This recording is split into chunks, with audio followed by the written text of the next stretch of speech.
Hello மக்களே! Welcome to our VDP channel. நாளைக்கு Sunday வரப்போகுது இல்லையா? ஸோ நம்ம ஹெல்த்தியாக சாப்பிட்லாமா? என்னன்னா பன்னீர் ஃப்ரைட் ரைஸ் எப்படி செய்யலான்னு பார்க்கலாம். நான் ஒரு 100 கிராம் பன்னீர் வாங்கியிருக்கேன். அதை இந்த மாதிரி க்யூப் ஷேப்பில் கட் பண்ணி வச்சுக்கோங்க. இப்போது ஸ்டவ் ஆன் பண்ணி ஒரு குக்கர் போட்டுக்கோங்க. அதில் 2 ஸ்பூன் பட்டர் போட்டுக்கோங்க. பட்டர் வேணாம்னு நினச்சிங்கன்னா நீங்கள் நெய் கூட ஆட் பண்ணிக்கலாம். இந்த பன்னீரில் தனி மிளகாய் தூள் இருக்குல்ல, சில்லி பவுடர், நான் அது ஒரு 1/2 ஸ்பூன் போட்டுக்கிறேன். போட்டு அதை ஒரு 5 நிமிஷம் நல்லா ஊற வச்சுருங்க. 5 மினிட்ஸ்க்கு அப்புறம் அதை குக்கரில் ஆட் பண்ணிக்கோங்க. பட்டர் போட்டுக்கோம்ல, அதை கூடவே ஆட் பண்ணிக்கோங்க. ரெஸ்டாரண்ட்லாம் இந்த மாதிரி தாங்க பன்னீர் செய்வாங்க. இதை அந்த வெண்ணெய் கூட நல்லா வதக்கிக்கோங்க. ரொம்ப வேண்டாம், லைட்டாக கலர் சேஞ்ச் ஆனாலே போதும்.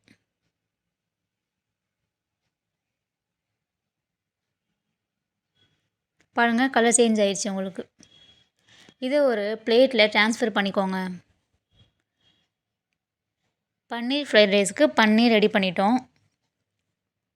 இப்போ அதே குக்கரில் வெண்ணெய் இல்லைனா நெய் ஆட் பண்ணிக்கோங்க. நான் 2 வெங்காயம் ஸ்லைஸாக கட் பண்ணி போட்டிருக்கேன். நெக்ஸ்ட்டு ஒரு பச்சை மிளகாவை கீறி போட்டுக்கோங்க. போட்டு நல்லா வதக்கிக்கோங்க. உங்களுக்கு என்ன வெஜிடபிள்ஸ் வேணுமோ நீங்கள் கட் பண்ணி வச்சுக்கோங்க. வெங்காயம் வதங்கிறதுக்குள்ள குட்டி ஜாரில் ஒரு 8 பூண்டு, ஒரு துண்டு இஞ்சி, அப்புறம் ஒரே ஒரு தக்காளி ஆட் பண்ணி நல்லா ஃபைன் பேஸ்ட்டாக அரைச்சிக்கோங்க.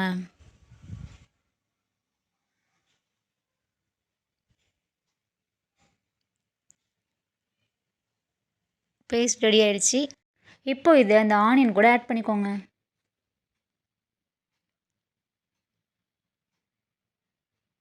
போட்டு நல்லா வதக்கிக்கோங்க.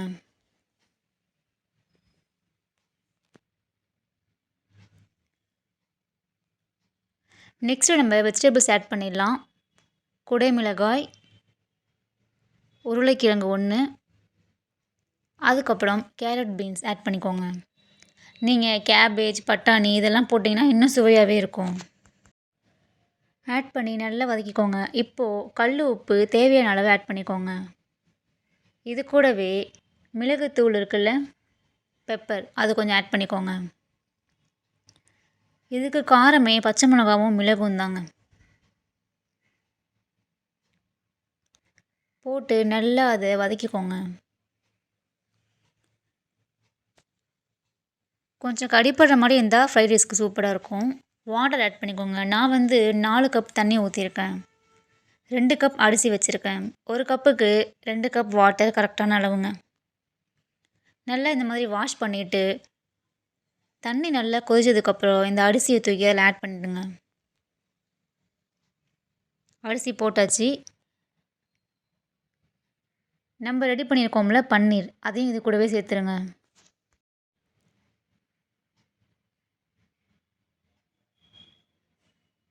நல்லா கொதிக்க விடுங்க.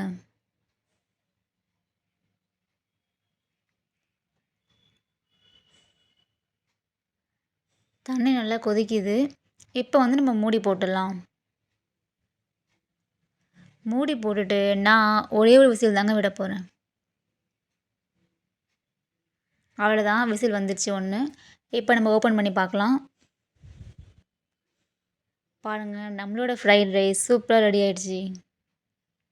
கடைசியாக கொத்தமல்லி இலைகளை போட்டு சர்வ் பண்ணிவிடுங்க.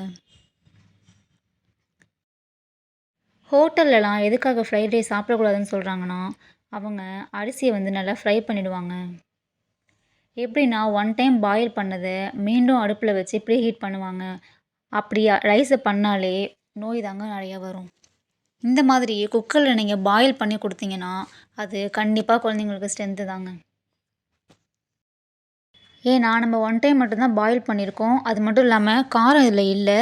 வெஜிடபிள்ஸ் நம்ம நிறைய ஆட் பண்ணியிருக்கோம். பன்னீரும் ஸ்ட்ரென்த்து தான்.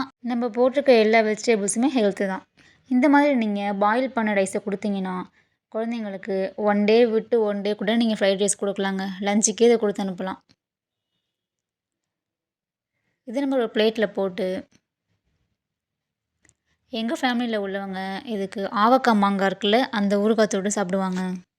அது கூடவே நம்மளுக்கு பிடிச்ச raita, onion with curd add பண்ணிக்கோங்க. அது கூடவே சாப்பிட்டிங்கன்னா சூப்பராக இருக்கும். நான் அது எப்படி பண்ணணும்னு உங்களுக்கு சொல்கிறேன். அது நீங்கள் ஃப்ரைட் ரைஸ், பிரிஞ்சி எல்லாத்துக்குமே தொட்டு சாப்பிட்லாம். அதுக்கு தேவையான பொருள் இவ்வளோதாங்க. வெங்காயம், கேரட், பச்சை மிளகாய், கொத்தமல்லி, உப்பு, கர்ட், அவ்வளோதான். எவ்வளோ வேணுமோ அவ்வளோ கர்ட் எடுத்து வச்சுக்கோங்க. அந்த கர்டில் நான் 2 வெங்காயம் போட்டிருக்கேன். குட்டி குட்டியாக கட் பண்ணிக்கோங்க. அது கூடவே ஒரு கேரட் ஃபுல்லாக துருகி ஆட் பண்ணிக்கோங்க. நெக்ஸ்ட்டு கொத்தமல்லி போட்டுக்கோங்க. அதுக்கப்புறம் விதையை எடுத்த பச்சை மிளகாய் 1 குட்டி குட்டியாக கட் பண்ணிக்கோங்க.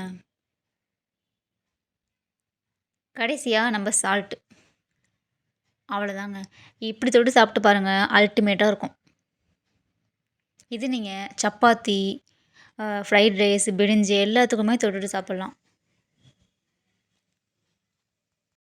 அவ்வளோதாங்க. எல்லாமே ரெடி ஆகிடுச்சி. இப்போது நீங்கள் ஃபேமிலி கூட உட்காந்து ஜாலியாக என்ஜாய் பண்ணிட்டே சாப்பிடுங்க. மண்டே மச்சான் டேங்கிற மாதிரி சண்டே என்றைக்குமே உங்களுக்கு ஃபேமிலி டேவாக தான் இருக்கணும். அன்றைக்கி ஒரு நாள் கூடயாவது உங்களோட டைமை உங்கள் ஃபேமிலி கூட ஸ்பெண்ட் பண்ணி சாப்பிடுங்க. தேங்க்ஸ் ஃபார் வாட்சிங். நம்ம சேனல் உங்களுக்கு பிடிச்சா சப்ஸ்கிரைப் பண்ணுங்கள். எல்லாம் ரெடியா? எப்போ ரெடி. வந்து டேஸ்ட் பாருங்க.